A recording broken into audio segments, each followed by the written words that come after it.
পতিত জনার বন্ধু, কাঙালের দরদি, দীনজনার আত্মজ,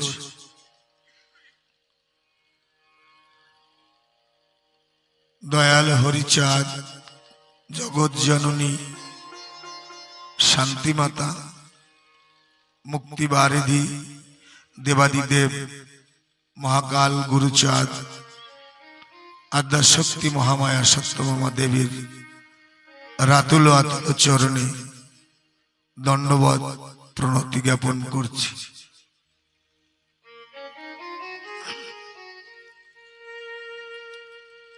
দূর দিগন্ত থেকে ছুটে আসা ঠাকুরের স্নেহভাজন ভক্ত ও ভক্তিমতী মায়েরা, সর্বধর্ম জাতি বর্ণ নির্বিশেষে সাধু গুরু বৈষ্ণবজন ও সকল মতপথের বুদ্ধা ব্যক্তিগণ, শুদ্ধ নিষ্কিঞ্চন বৈষ্ণবগণ, সাধু গুরুজন, সবার রাতুল চরণে আমার ভক্তিপূর্ণ প্রণাম। আসরে শ্রদ্ধাশীলা, ভক্তিশীলা, দৈবী শক্তি, মাতৃজননী, মাতৃমণ্ডলী, সবার চরণে অভাগা দীন সন্তানের ভক্তিপূর্ণ প্রণাম।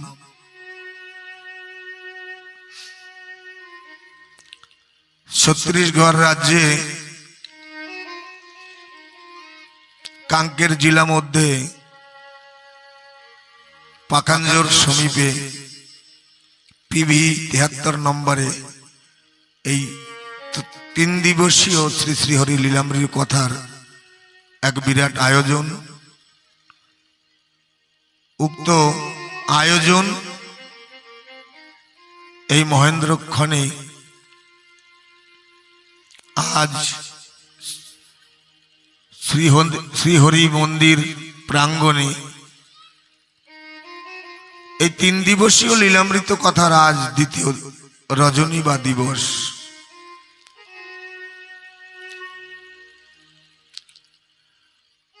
গতকাল শাস্ত্রীয় রেফারেন্স, শাস্ত্রীয় প্রমাণ, অবতার যুগে যুগে কেন এসেছে হরিচাঁদ ঠাকুর, আবার কি দরকার ছিল তানার আসার, তাই শাস্ত্র যে সিদ্ধান্ত দিয়েছে তার কিঞ্চিত শ্রবণ করেছি আমরা। যেহেতু 3 ঘন্টা সময়ের মধ্যে ঠাকুরের কোনো একটা শাখা, কোনো একটা অধ্যায় পরিপুষ্টভাবে সম্পূর্ণ করা সম্ভব হয় না, সেজন্য আপনারা খবর সুন্দর দৃষ্টিতে দেখবেন।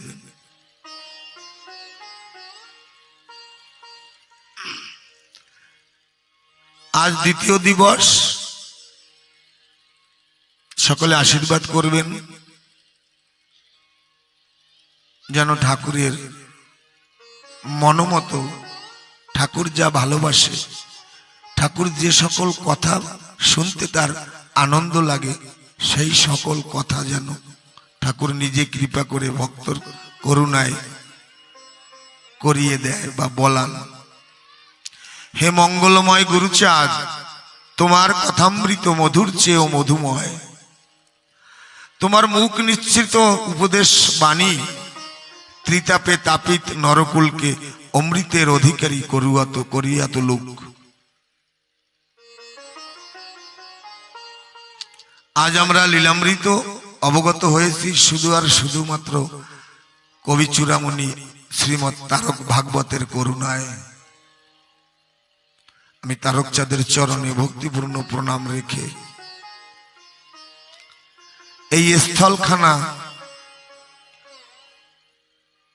এই স্থানটা আমার তারক সরকারের। আমি দিন হতে দিন অতি জঘন্য, তাই ভক্তের করুণায়, গুরুর কৃপায়, মা বাবার আশীর্বাদ,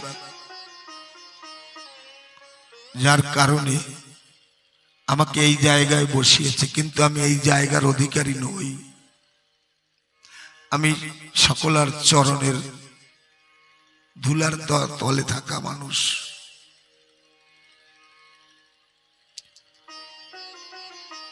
তাই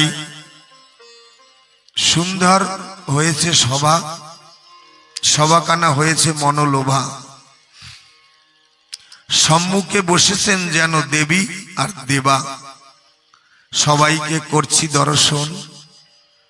একটা ভক্তিপূর্ণ পরিবেশের মধ্য দিয়ে আপনারা এই অনুষ্ঠানের করেছেন আয়োজন।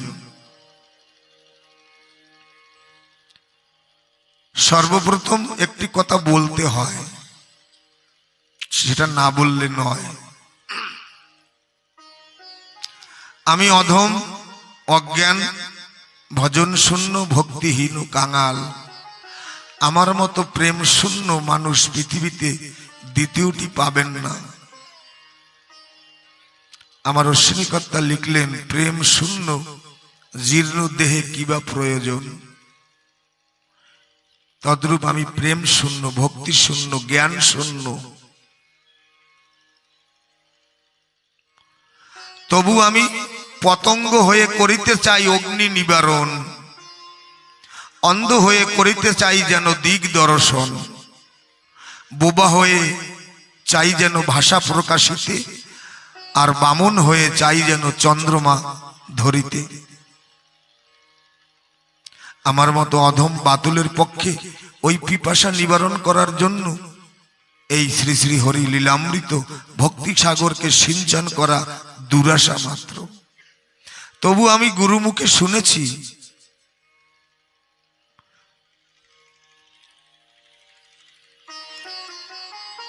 শ্রীগুরু সাধুগুরু বৈষ্ণবের মুখে শুনেছি,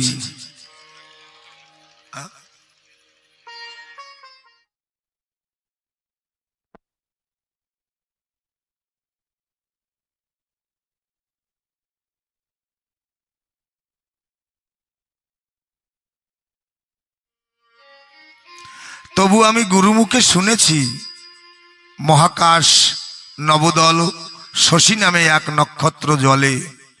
ওই নক্ষত্র যেদিন জলে সেদিন নাকি ধরা পড়ে হয় চন্দ্র বরিশন।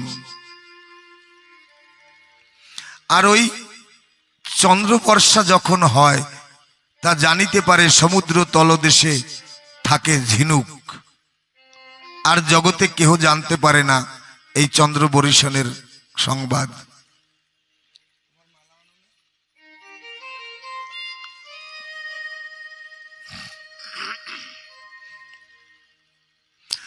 যখন চন্দ্রবৃষ্টির পরিবেশ ঘটে, তলদেশের ঝিনুক এসে দাঁড়ায় সমুদ্রের তটে।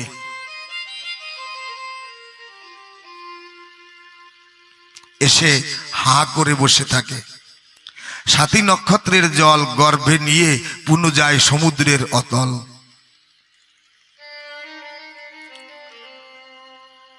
এই নবদল যে সাথী নক্ষত্রের যে বিন্দু বিন্দু রাশি, বর্ষা রাশি পরে সমুদ্রের গর্ভে ওই জল যায়।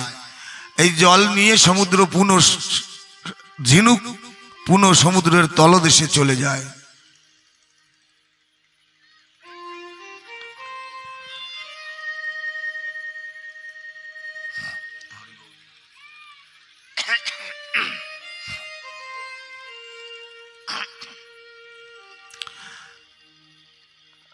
তাই ঝিনুকের মধ্যে মুক্তার জন্ম হয়।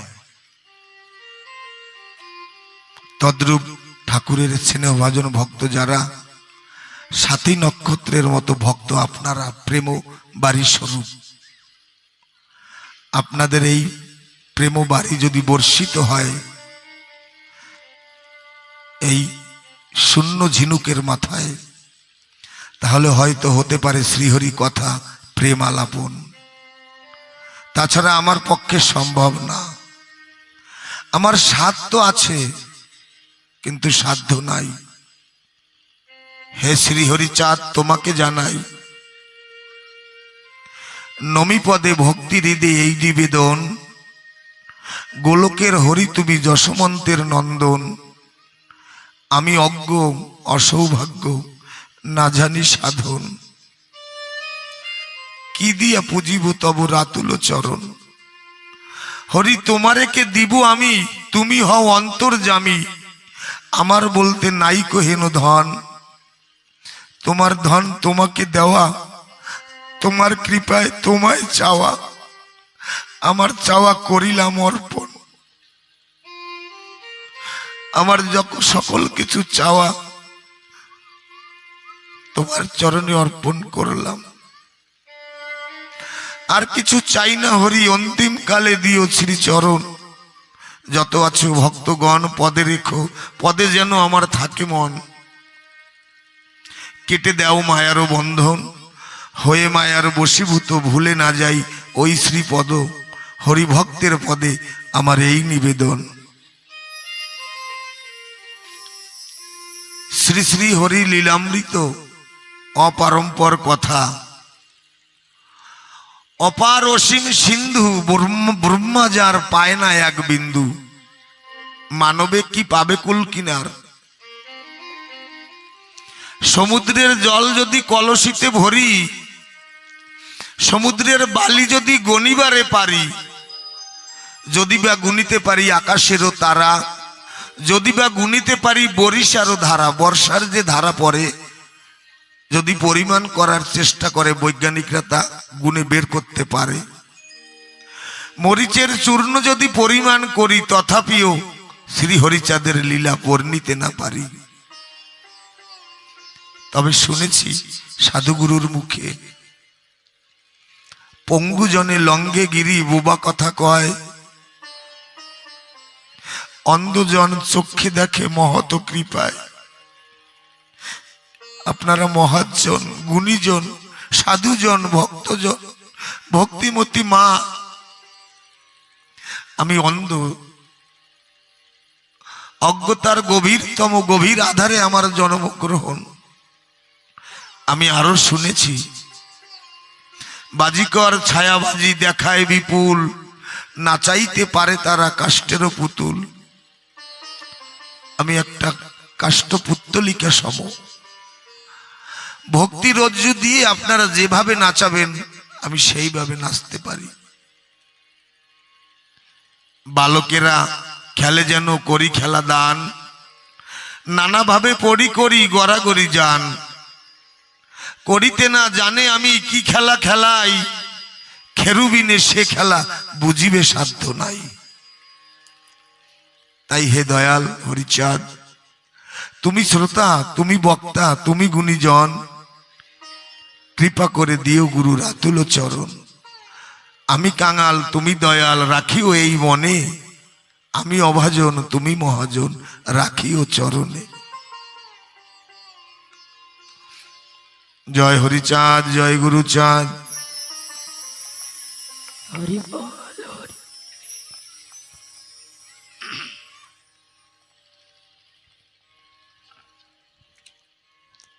হরিচাঁদ ঠাকুরের দর্শন হরি বল। একাধিক ভাবে যদি বিচার করা হয়, অনুধাবন করা হয়, এই দর্শনটা শুধু আর শুধু অকামনা অহৈতুকী রাগাত্মিকা ভক্তির দর্শন। এবার জিজ্ঞাসা আসতে পারে, এই ভক্তি তো প্রতিটা যুগে ছিল, প্রেম ছিল, তাহলে হরিচাঁদ ঠাকুরের দর্শনে নতুন তো কিছু নয়, ছিল। সেই যুগে পরিবর্তন আস্তে আস্তে যুগ যখন হয়েছে, আস্তে আস্তে ওই নামের মধ্যে কলির প্রতারণা ঢুকেছে, নাম কলুষিত হয়েছে। শত কুম্ভ জলে ধৌত নহে পাষাণ। হরি বল হরি বল। 100 কলস জল দিয়েও যদি পাথরকে ধৌত করা হয়, পাথর কিন্তু পাথরই থেকে যায়। তেমনি এই মন পাষাণ নামে দ্রবীভূত নয়,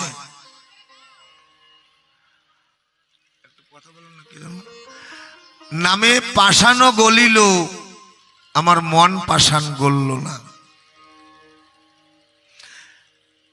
তাই গুরুচাঁদ ঠাকুর বলছে এই প্রেমের ধর্ম অকামনা অহৈতুকী। এই প্রেম সোজা কথা নয়। এই প্রেম মেলে কোথায়? প্রেম সোজা কথা নয়, প্রেম মেলে সাধনায়। জল না যে পাবি যথাতথা। এই পিবি 73 নম্বর গ্রামে এই প্রেমের তুফান উঠবে আর একদিন পরে। একটা কামনা সাগরের তৈরি হবে এখানে, যেখানে এসে নামে প্রেমে মাতোয়ারা হয়ে গিয়ে ভক্ত যা ঠাকুরের কাছে কামনা করবে, চাইবে, তাই পাবে।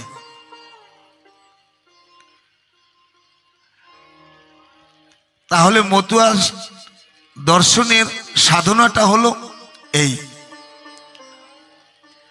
জল না যে পাবি যথাতথা, পবিত্র হৃদয় পেলে প্রেম থাকে সেই স্থলে। আমরা লক্ষ্য করে দেখেছি ডাক্তারের কাছে যে থার্মোমিটারটা থাকে ওর মধ্যে একটা বস্তু থাকে পারদ যাকে বলে।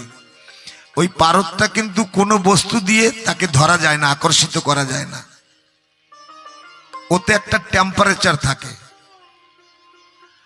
ওর থেকে যে মাইনাস পয়েন্ট যে টেম্পারেচার থাকে, উষ্ণতা থাকে, তাই দিয়ে ওকে ধরা যায়। যেমন পান শীতলতা থাকে, পান দিয়ে ওই পারদকে ধরা যায়। তাই মহাজন বলছে পবিত্র হৃদয় পেলে প্রেম থাকে সেই স্থলে। প্রেম যথাতথা বসবাস করে না। আমার অশ্বিনীকর্তা বলেছে, গতকাল যা বলেছি, প্রেম নগরে হয় তার বসতি, ও যার প্রেমেতে আরতি। প্রেমিক পেলে করে কোলে, প্রেম শূন্য দেখলে লুকায়, মনের মানুষ ধরা মনরে ফেরা মুখের কথা নয়। আমরা বড় বড় ব্যাখ্যা করি, বড় বড় প্রবচন দেই যে এই পথ্য যদি ব্যবহার করা হয় তাহলে ঠাকুরকে পাওয়া যায়। অসম্ভব। প্রেম ভিন্ন, মেলে না সে ধন। পবিত্র হৃদয় পেলে প্রেম থাকে সেই স্থলে। প্রেম চায় সত্য পবিত্রতা। হরিচাঁদ ঠাকুরের মূল দর্শনটা এখানে। সত্যতা আমাদের শরীরে 70% জল। জাপানের কোনো এক বৈজ্ঞানিক এই 1990 সালে রিসার্চ করে তারা একটা স্থানে পৌঁছেছে, একটা রেজাল্ট তারা দিয়েছে যে জলেও ভাষা বোঝে, জলের মধ্যেও কষ্ট দুঃখ অনুভব শক্তি রয়েছে। প্রমাণটা একটু দৃষ্টান্তের মাধ্যমে বলছি, কারণ দৃষ্টান্ত না এলে জীবনে সিদ্ধান্তে পৌঁছানো যায় না। ওই বৈজ্ঞানিক একটা জলের পাত্রে, একটা জলের বোতলে একটা অস্বচ্ছ জল, মানে অপরিষ্কার জল, আর একটা জলের, ভুল বলছি, দুটো বোতলে পরিষ্কার জল রেখেছে। একটা বোতলে লিখে দিয়েছে আই লাইক ইট, মানে আমি তোমাকে পছন্দ করি। আর একটা জলে লিখে দিয়েছে আমি তোমাকে পছন্দ করি না। দুটো বোতলের গায়ে দুটো শব্দ লিখে দিয়ে ওই জল ভরা বোতল দুটো আইস মেশিনের মধ্যে রেখে দিয়েছে। যে বোতলটায় লিখে দিয়েছে যে আই লাইক ইট, মানে আমি তোমাকে পছন্দ করি, ওই জলটা ঠিক স্বচ্ছ সফেদ আকারে বরফ জমে গেছে। আর যে বোতলটায় লিখে দিয়েছিল আমি তোমাকে পছন্দ করি না, ওই জলটা আবরণ যুক্ত হয়েছে, ময়লা ময়লা মনে হচ্ছে। বৈজ্ঞানিক রিসার্চ করে এই সিদ্ধান্তে পৌঁছেছে, জগৎবাসীকে এই সন্দেশ দিয়েছে, জলও কথা শোনে। এখানে আমার ঠাকুরের দর্শন। আমাদের শরীরে 70% জল। আমাদের আচরণ যদি নাকারাত্মক হয়, মিথ্যা কথা যদি বলি, মানুষকে যদি অহংকার করি, মানুষকে যদি ঘৃণা করি, তাহলে এই জল যে 70% আমাদের এই দেহকে পরিচালিত করছে, তাহলে নাকারাত্মক শক্তিতে আমাদের এই দেহ পরিচালনা হবে, সত্যতা থাকবে না, পবিত্রতা থাকবে না। এই দেহ থেকে, এই মুখ থেকে যদি হরিনাম করি, কৃষ্ণ নাম করি, যে কোনো দাহিকা শক্তিরূপী নাম করি, সেই নামে আত্মার তো কল্যাণ হবেই না, আর সমাজে অকল্যাণ চলে আসবে, যা এখন হচ্ছে। বড় বড় গ্রামে, বড় বড় নগরে কত অর্থ ব্যয় করে বড় বড় নামযজ্ঞ দিচ্ছে, পরিণামে কি পাচ্ছি আমরা? পরের দিন সকালে গিয়ে, আমি কোনো কারোর দৃষ্টিভঙ্গিতে আমি আঘাত করছি না, এত টাকা ব্যয় করে এত সুন্দর ব্রজধাম তৈরি করি, বিনিময়ে আমরা কি পাই? সকালবেলা গিয়ে আসরে কিছু বাদামের ছোকলা আর কুরকুরির প্যাকেট পাই। এই হলো ধর্মের পরিকাষ্ঠা। তাই বলছে প্রেম চায় সত্য পবিত্রতা। হরিচাঁদ ঠাকুর এখানে দাঁড়িয়ে বলছে, প্রথম দ্বাদশাজ্ঞার বাক্যটা দিয়েছে, সদা সত্য কথা কহিবে। আমি যদি সত্য কথা বলি, সেই সত্য কথার যে স্পন্দনটা আমার সর্বশরীরে কাজ করবে। আমি আপনাকে একটা ব্যবস্থা দিলে আপনার রোগ ভালো হবে না, কিন্তু আমার সাধু বাবা যে দেহ পবিত্র, সত্য কথা বলে, তিনি যদি বলে যা এইটা করে, এইটাই ভালো হয়ে যাব। বস্তুর গুণ নয়, ওই মুখের গুণ। এক ভক্ত গুরুচাঁদ ঠাকুরের কাছে গিয়ে বলছে, গুরুচাঁদ ঠাকুর, তুমি তো সবার মনের কথা বলো, আমার মনের কথাটা একটু বলো না। গুরুচাঁদ ঠাকুর বলছে, না না, আমি ওই মোহিনী মন্ত্র আমি জানি না, কারোর মনের কথা আমি বলতে পারি না। যখন অনেক কান্নাকাটি করলো, না আবার একটু বলেন, আপনি সবার মনের কথা বলেন। গুরুচাঁদ ঠাকুর বলছে, এই তোর মনের কথা আমি কি করে বলবো? তোর কাছে তো মন নেই, তুই তো মন দিয়েছিস খুড়িমাকে। তখন গুরুচাঁদের পা জড়িয়ে ধরেছে। গুরুচাঁদ ঠাকুর বলছে না, ভালো ভালো হবে, ভালো হলে ভালো হবে। ও তোর স্বভাব গেলে অভাব যাবে, থাকবে গুরুচাঁদকে ভেবে, মন আর কি সেদিন হবে। এই ভালো হতে গেলে সৎ হতে হবে, সৎ হতে গেলে সত্য কথা বলতে হবে। তাই পবিত্র হৃদয় পেলে প্রেম থাকে সেই স্থলে। প্রেম চায় সত্য পবিত্রতা। প্রেম যদি হতো সস্তা, পুরে নিত বস্তা বস্তা, রাস্তা বাঁধা যেত প্রেম দিয়া।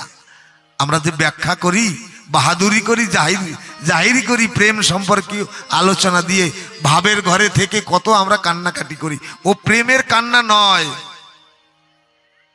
প্রেম বস্তুটা আলাদা। জগতে শুধু আর শুধুমাত্র 3.5 রতি প্রেম আছে।